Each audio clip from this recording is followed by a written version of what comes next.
Hey, it's Dan with the I Love Norfolk show and Inman Realty.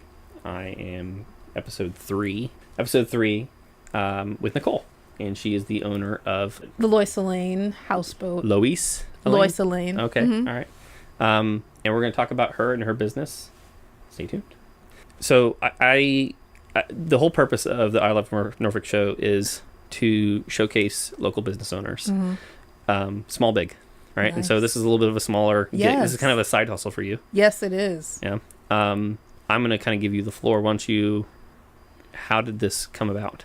Okay. Yeah. Well, interesting question. Yeah. I would say 5 to 7 years ago, when I was living in DC, I wanted to own a houseboat. Okay. And I couldn't afford to do it up there. It was in Southwest, and if you visited Southwest recently, it's completely different. It's the Right. wharf now.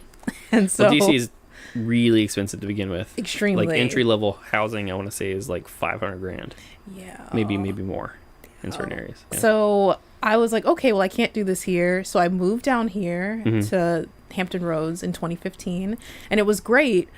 And I decided in 2016, I went to go stay on a houseboat in Richmond. Okay. And I stayed there and I loved it. And I said, Where did that? Do you just like boats, or what was the? I just love like living on the water, Okay. all the light, the fresh air. Okay. It really called to Quiet. me. And it was a different kind of experience. Okay. But I wanted to be an innkeeper. Early in my life, I wanted Really? to be an innkeeper. Yeah. Do you know my last name literally is Innkeeper? Really? Like Inman. Yeah. That's cool. Isn't that funny? Yeah. It's one in short, but that's literally the like. I love That's where that. that comes from. And I'm in real estate, which is hilarious. And my wife runs hotels, which is hilarious. So yeah. Anyway, but This was meant to be. yeah, it was. And so I really enjoyed like the aspect of innkeeping where it's like you're taking care of people. But I thought combining with a houseboat, that Sure. would be a unique experience. Do you have any history in like hospitality or anything like that? Like where do you think No. this like I want to like provide this experience, or I want to serve people, that type of thing? Where does that come from? It was my grandmother Okay. and my grandfather. I.e. the name. Yes. Yeah. Every time I went to, their home, and I was always very close to them, Okay. I would always feel like so much love Mm-hmm. when I went into their home and Yeah, my yeah. cousins and I feel like that's where a lot of relationships like bloomed, and we would sit and talk and laugh and play cards and watch TV and have barbecues and this and that. And so it was just always about being hospitable to your neighbor. My grandparents, I knew all of their neighbors. We knew all of their neighbors. And I guess that's how you grew up back then too. Sure. Now I feel like it's a little more common back then. yes, Yeah. I think so too. Plus, we have a really high transient area, which I think doesn't. True. What's the word I look for? Support's not the right word, but support. It doesn't really. It doesn't like that. lend towards like being established in a certain area. It doesn't. Yeah. It doesn't. And to me, like having, the houseboat here, because you're right, a lot of people, who move in and out of Norfolk, they come aboard, but they'll be like, oh, I'm PCSing, Okay. soon, or, I'm moving somewhere else, and it may be, not even related to the military. Okay. So it's really interesting. But yeah, I about to say I wanted to be an innkeeper on a houseboat, put the two together.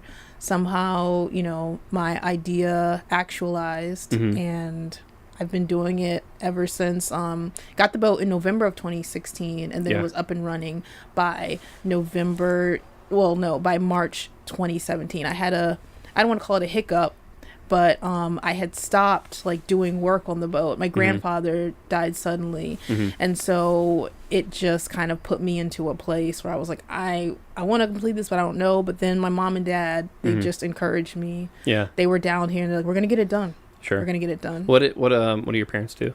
So my parents are both retired. Okay. Even though my mom's technically not retired. She's on an assignment right now in DC.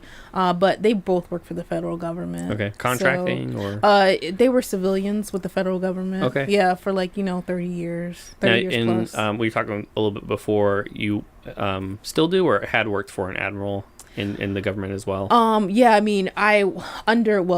many layers between the Admiral and I. Okay. But I work for the Navy. Okay. As a civilian. And what do you do specifically? So I work in equal employment opportunities. So like diversity and inclusion. Yeah. Those that need reasonable accommodations in the workplace. All of those different things. Okay. Yeah. Yeah, that's a tough field to be in right now. Yeah. I think with everything that's going on in the news. It's very interesting. Yeah. I imagine you have to balance probably between what you personally feel and then what also is going to be maybe taken out of context. Yes, most definitely. Really challenging. So, was there ever a streak in your family for entrepreneurism, or I guess what made you think I can make money at this? Well, that's a really good question. How did that burgeon? How did that come about?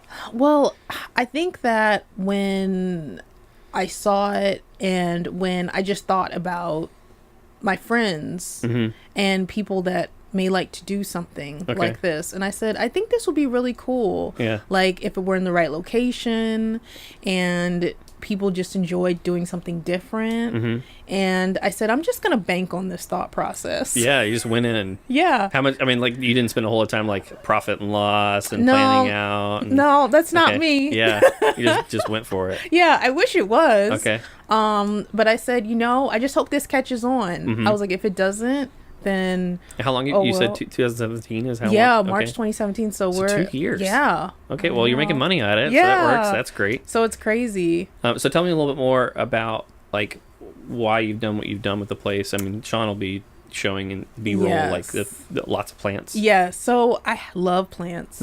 I've loved them for a long time. This is a succulent. I knew that. That's about as far as it goes. That's awesome. Yeah. I love plants. I love greenery. I've always when I had my place in DC, I love putting plants in it and decorating my balcony with plants, and I just feel like they add so much life to the space. Okay. And it gives it that unique branding, that unique twist. Sure. Because I feel in terms of I've learned more since I just was oh hey, I'm just gonna put this out there.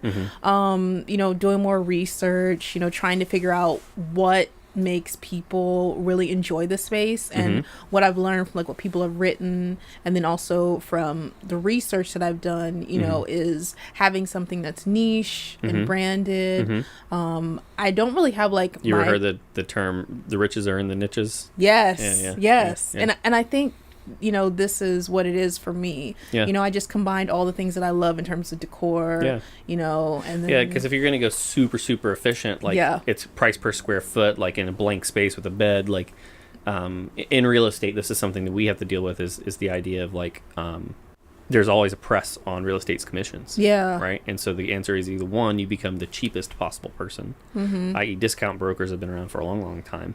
Or you do for sale by owner, right? Okay. Or you be the best at what you could possibly be. Yeah. Right? The idea would be is Holiday Inn Express versus Ritz-Carlton. Right? So as things progress technology-wise, I can see a future where the Holiday Inn Express has cleaning robots and you never talk to a person. Oh, yeah. But it's $20 a night, right? True. So it's super cheap. And you just need a place to stay and you can check in with your app and it's done. You never touch people. Right.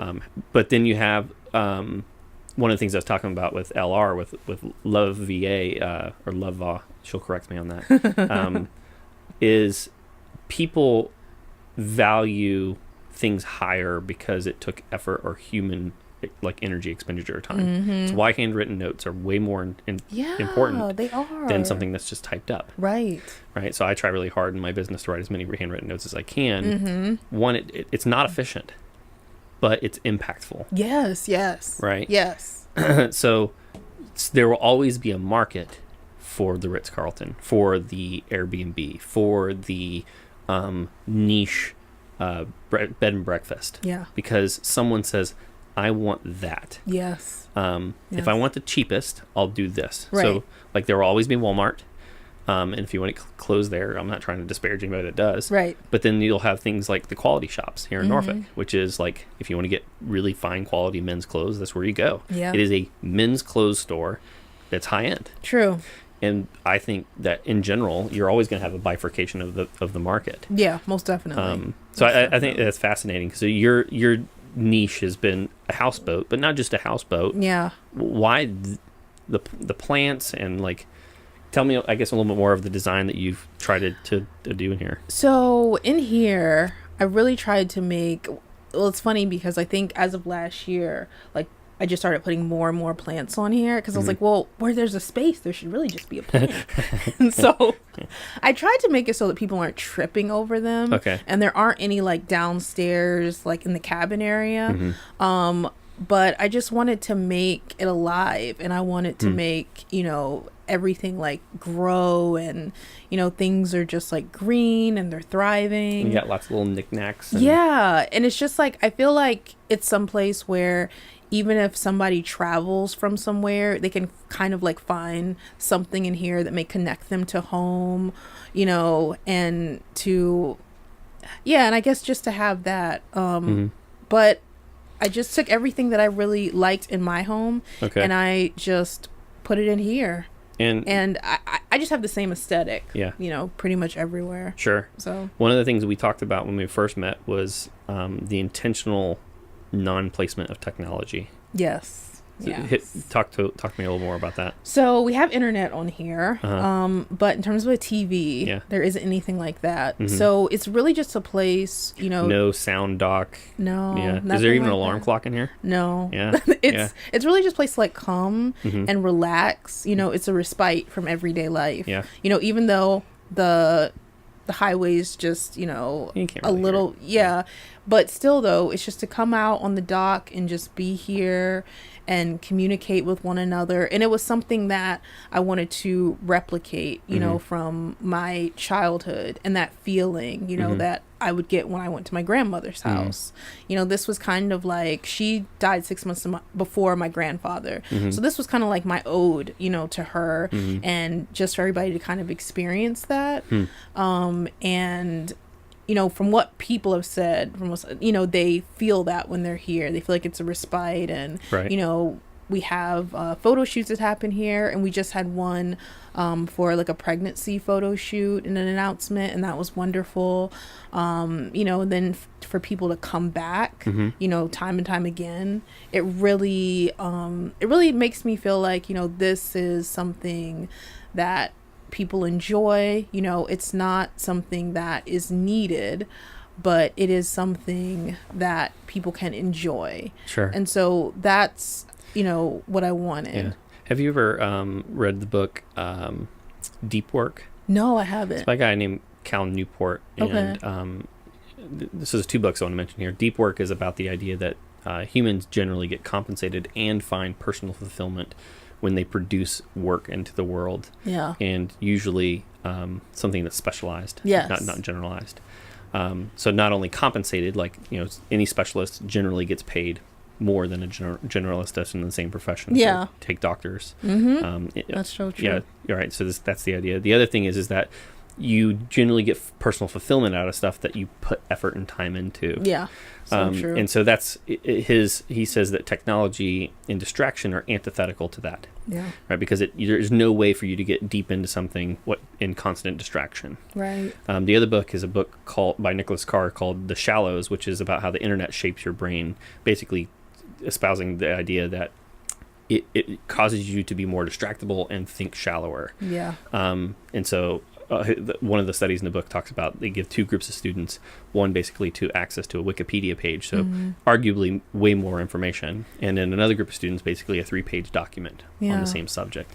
And the people who had the physical document were able to internalize, memorize, and know more than those who had access to infinite information, because it was too easy to get distracted or see the blue hyperlink and go down the line, and you ask like, well, what was the war of Napoleon at this bridge? And they're like, I don't know, I was reading about something, you know, totally unrelated. Yeah. So I think places like this are almost like a digital detox. Yeah. That's needed. Yeah. So true. So true. So I agree with that. All right. Then I think the other thing I think about when I see this space is that I don't think we always think about it. And people who tend to be a little bit more in tune with their emotions or senses or maybe of a certain mindset, will be able to understand that humans were built and have evolved alongside of the outside world. Yeah. And it's so easy in our technological world to think that staring at a picture of a tree is the same as touching a tree. True. There's something about being surrounded by actual physical